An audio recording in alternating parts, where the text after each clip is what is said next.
Welcome to the Portage County Safety Council podcast. My name is Nick Coia with the Ohio Bureau of Workers' Compensation, and I'm here with our co-host, Mike Thompson from Portage County Safety Council. Mike, how are you doing today? Good. How's it going, Nick? Doing great. Hey, I'm really excited today to record some new podcasts for our upcoming season here. And you and I were just had this really great conversation about dealing with frustrated or angry people in the workplace, or maybe even in our own personal lives, and how when we get into this situation as an individual who's upset about something or frustrated, our minds enter this fight or flight syndrome, and really you broke down how we respond to that into three categories.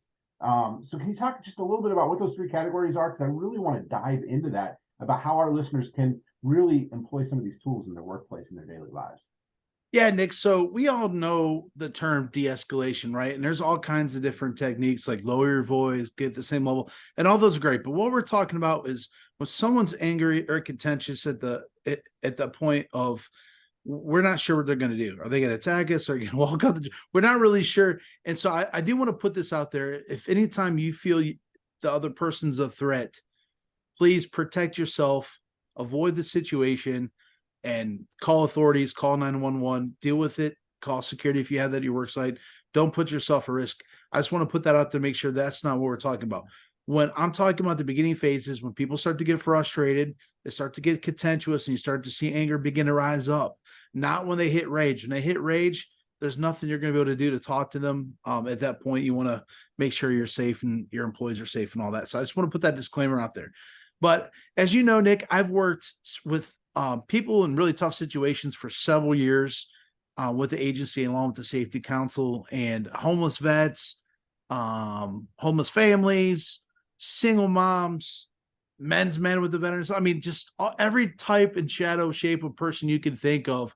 For 7 to 10 years, I was working with them in these support group type settings, and they were going through the toughest, most stressful, emotional situations. So that resulted in a lot of confrontation, as you can imagine, right? So Oh, yeah. I've learned a lot in those years of what that looks like, and I've also went through a lot of training in the social services world that really hits on some of these things. And I'm shocked to see how much of that does not translate in the business world. So as you and I have talked in the past, I try to take sometimes these tools I've learned with the agency and working with the homeless and these different things, and to retranslate them into the business world because they're so valuable. So one thing that we notice is, when we get to the point someone's angry and contentious, there's really three things at play. We'll go into a fun story here later, but there's three things that are always on play. It's power, choice, and future orientation.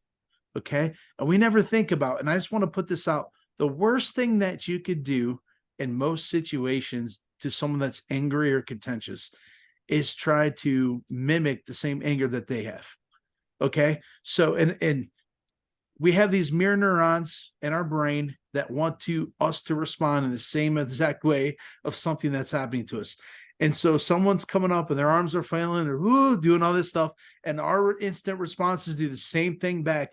You're escalating over and over again, and the increased risk of serious physical confrontation is exponential. We multiply it by responding in a certain way. We become this alpha male thing. We think if we could just flap our hands a little bit longer, you know what I mean, and cock and flap our, feathers like a peacock and do this stuff a little bit longer, that other person may back down. We may intimidate them, but that usually leads to more confrontation. And so what we want to do is go over these issues. Yeah, people just stack that frustration on top of each other. And I think, it's really important that we think about this from a business standpoint, because all those things that you experience, right, in the social services world and helping people, those are feelings and frustrations that are building up and they're bringing into the workplace. And it's just that it's a ticking time bomb sometimes. And we have to have those tough conversations with individuals. And we don't have the tools or understand, why individuals get frustrated when they feel like the power is taken from them, their choices are taken from them, and they're not thinking about the consequences of their behavior. But you really reformulated my thought process about how I have that conversation with them to empower in those categories to help de-escalate a situation more quickly. Yeah, absolutely. I think we tend to think people are thinking like we are. if we're not angry, if we're not being contentious, if we're not stuck in fight or flight, Nick, we think, let me reason with this person. And you really can't. Like, they're not in the place where they're weighing all their options and consequences. They're in what we call the tyranny of the urgent or the tyranny of the moment. They're thinking in this present moment, all these different emotions are coming up and I don't have any options left. And so a person that gets in survival mode like that is not going to sit there and think, well, I don't like the situation. I'm not going to walk off the job today. I'm gonna wait 2 weeks, look for another job, then give my notice. They're not planning this thing out. They're in the heat of the moment, right? And so we tend to take our rational thinking that they're not connecting with, and we try to like rationalize, and it doesn't always connect. And what we have to do is position ourselves almost like a coach in a gentle way and start to introduce these ideas and remind them of these three things: power, choice, and future orientation, that they're not thinking about. And as they begin to think about these things, then you'll start to see them calm down and start to enter back in the rational thinking. So it's like a mode. It's like when you're playing those they're shooting games and you're in rapid fire mode. You know what I'm saying? The strategy just goes out the window. You just go for it and have your guy run around spraying everything, right? And sometimes we take that approach to de-escalation and it's not going to work. And so what we need to do is just reintroduce these three things and keep these things in mind when someone becomes angry or contentious, that we could begin to diffuse their emotions as they go on there.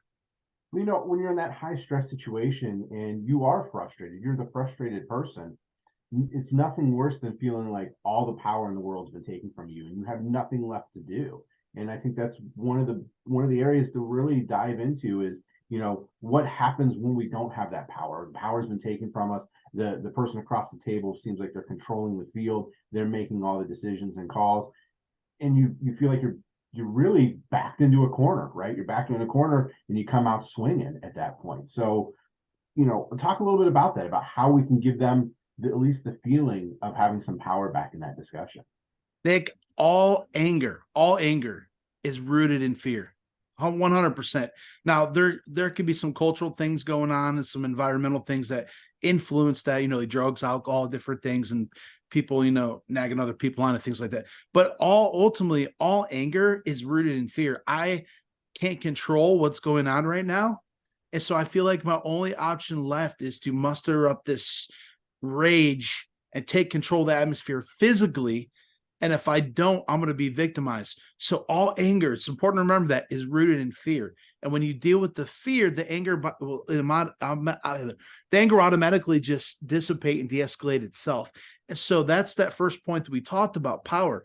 Anyone that gets stuck in fight or flight mode feels powerless. I've had numerous times where I'm working with people, and when I first started my job, Nick, early in my career, I was a job developer and I would help people get return back to work. I would coach them. I would, help them get interviews, and they would come back and report to me, and I would say, hey, how's this going, to kind of follow up them. I had a lot of people in those housing programs that would get mad and walk off the job. And I would ask them like, hey, what's going on? And they would say, hey, I did the right thing, Mike. You would have been proud of me. I'm like, oh, I would have. Tell me what happened. I'm like, well, this guy was being a jerk and I was going to knock his block off, but I didn't. I took the high road and just walked off. I'm like, okay, you didn't have any other options. Your only option was to assault your manager or walk off the job and quit. Who did that hurt? Did it hurt the manager that you quit, or did it hurt you? He's like, what do you mean? I'm like, well, who's going to pay your bills in 2 weeks when rent's due? Well, yeah, I mean, no, I see what you're saying, but and it would kind of go through this thing. And every single time, Nick, they would say, I didn't have a choice. But Mike, I didn't have a choice. And so my job as a job coach is say, but you did have a choice. Did you really not have any other options? Instead of me telling them, I'm like, what do you think your other options? I guess I could have went above them. I could have went to HR. I could have done these. I'm like, absolutely, there were other options, but it just felt like they weren't. And so this is this feeling of powerlessness that comes over us when we hit fight or flight. And most of us do this, and for tough, stressful situations, it's going to be easier to get in that powerless state, And so again, if we feel powerless, we're going to try to muster up power to try to get a hold of the environment. So one thing that we want to do is when we're working with someone who's angry or contentious is to remind them that the ball's in their court, that they have the power, that they do have options.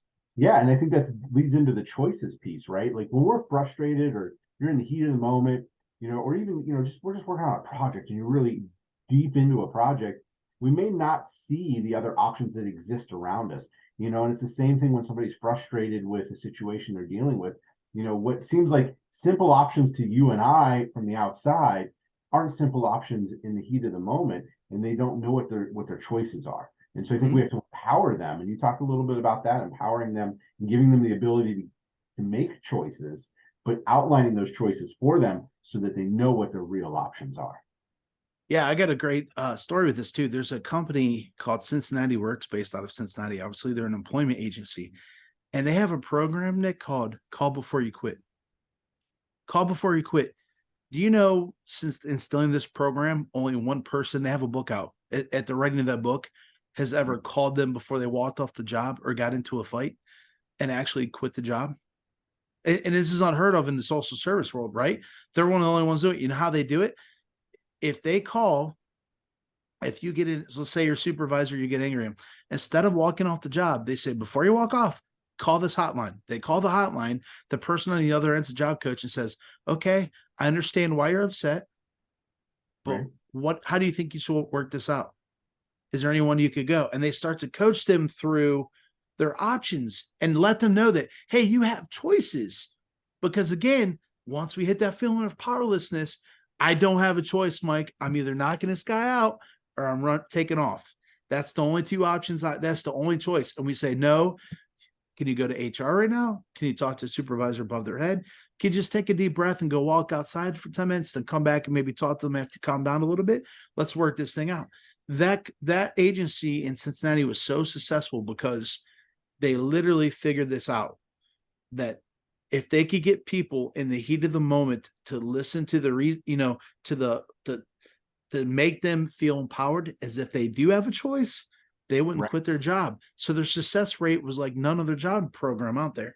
And so much so they made it to where if you don't call us before you quit, you can't work with we won't help you find a job for a year. And they kind of made it strict. But so every single person except for one at the writing of their book that they have out called and they didn't walk off the job, which if you know anything about this world and social services, it's a huge deal. Now, how valuable is that to a supervisor or to an HR professional or to a CEO, especially in today's labor market where there's a labor shortage of we keep losing people because they're walking off the job?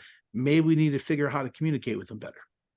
Yeah. And part of that is knowing that we have to give them the choices and thinking about that before we walk into these tough conversations sometimes is preparing ourselves, knowing that, hey, I'm going to have some options in mind. And I'm going to be able to give them, some of those options, because those options will define really what their future outcomes will be. And I think that's the other thing we don't think about in the heat of the moment. It's those split-second decisions that we make in life, not thinking about, well, if I walk off the job today, I'm not going to be able to feed my family in a week from now. Or if I act out physically that I'm, maybe in trouble, or that, I make this poor decision is going to result in a long-term negative consequence.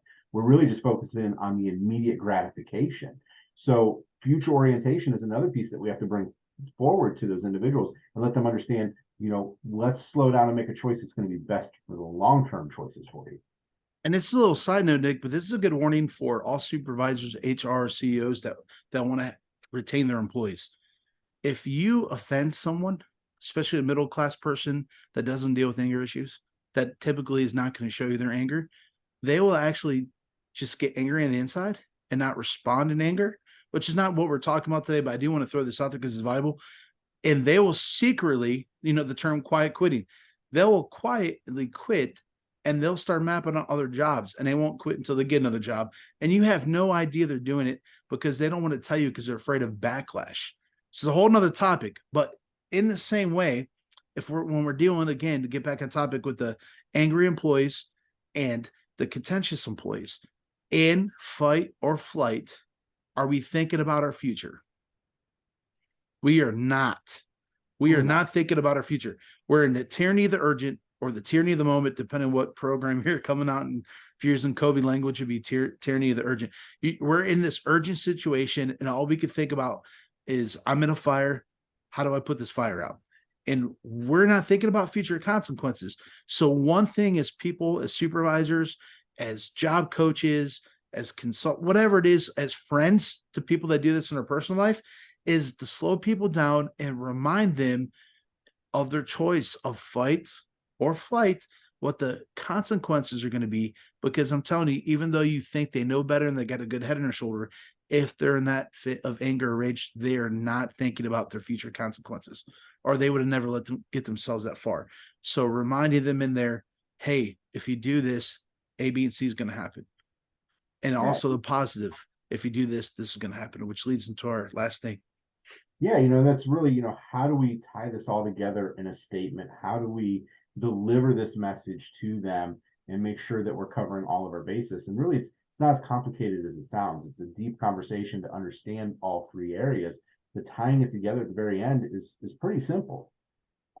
Yeah, I learned this line. I got it for Bridges Out of Poverty. I've been a Bridges trainer for several years.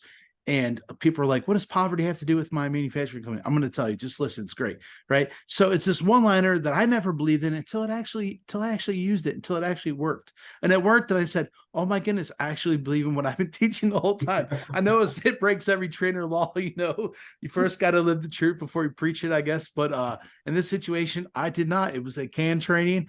And I was like, this is a bunch of bull hockey and it's not going to work, right? Until it did work for me. So the line, they put this together, power, choice, and future orientation together in one line. And they call it, if you choose, then you've chosen. And how this works, Nick, if you have someone that's doing something, you remind them and you say it, the positive and the negative consequence side together. So you're going to say this line twice. Someone's in that anger, contentious stage. You get their attention. You say, hey, if you choose to walk off the job, then you've chosen not to be able to pay your mortgage and all these other things. Do you really want to deal with that right now? But if you choose to come back in here and talk to me, we can work out the situation you're in and we can see if there's a better spot for you. And so you do the negative and the positive together. And what that does is it lets them know, if you choose, what is it saying? You have the power. It's your choice, power and choice. Right. But if you make this decision, this is the future of what's going to happen, both good and bad. So if you make the right choice, you're going to have a positive outcome. If you make the negative choice, and listen, here's the funny story about this, Nick. I told you, you've been in our boardroom before, right?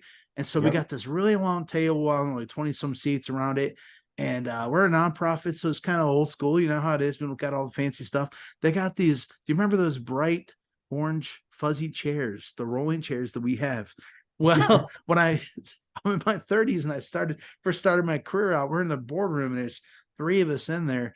And I'm working again in employment, and I'm there with the vocational support worker who helped me and working with him. She did a lot of the case management and I did more of the employment outreach.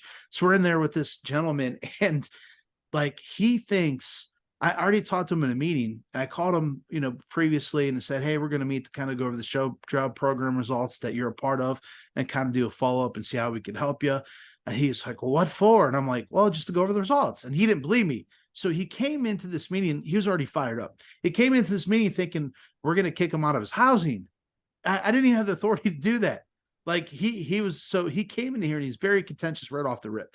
And we're trying to de-escalate him. We're going through, and then he's trying to turn her and I against each other. We're just kind of going through this drama triangle, which is a whole different podcast we're going to do in a future episode. And we're going through this thing, and he keeps getting angry. And I'm like, hey, why are you so upset?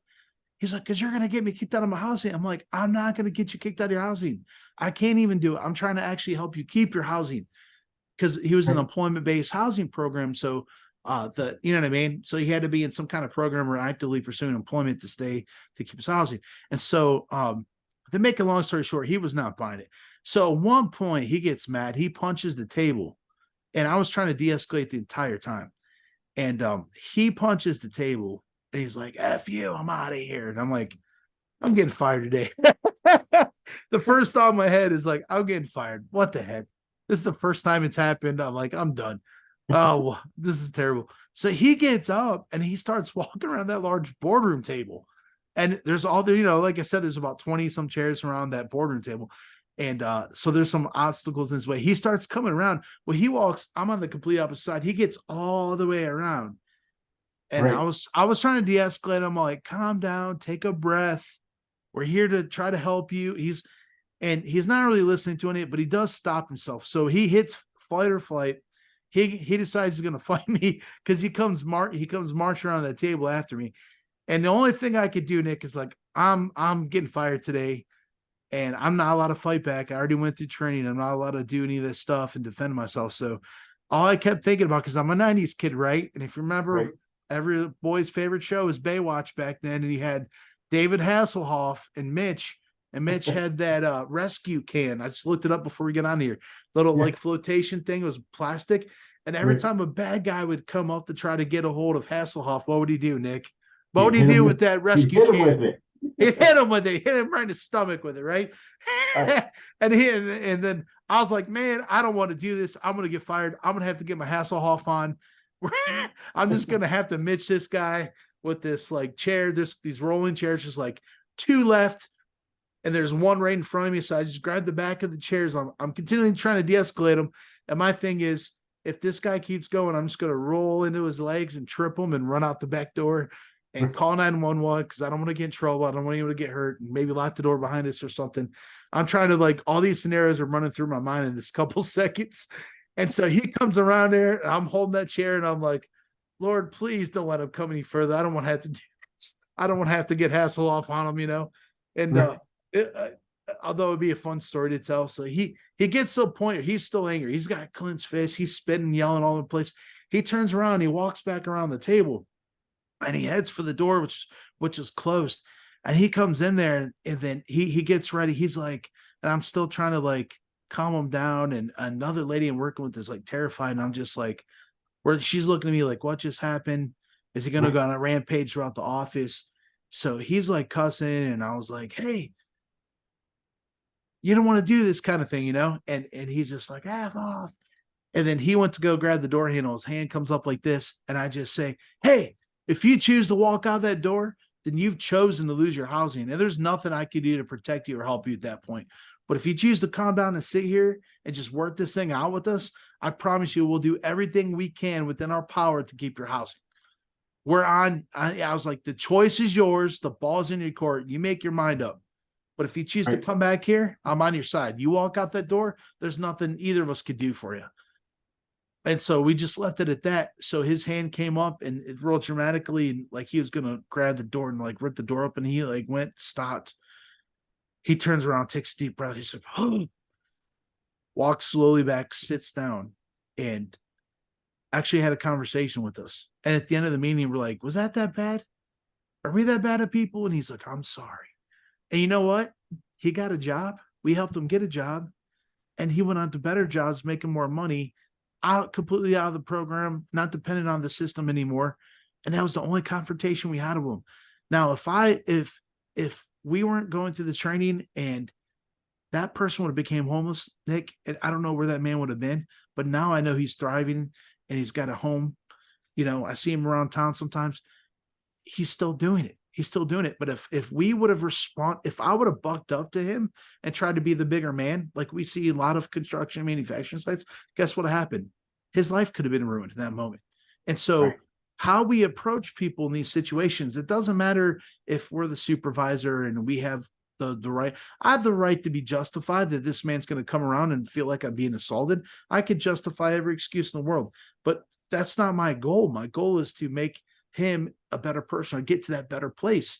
And so that day, this thing came up of if you choose and you've chosen. And I'm telling you, I've used it ever since. And I'm just like, it's made me a believer. And like I said, I used to train all the time and not even believe it. And I'm like, this actually works. Whenever I go to training, I tell that story to let people know this isn't something that has not been tested and tried. I've tried it and true, it works, Nick. Yes, it does.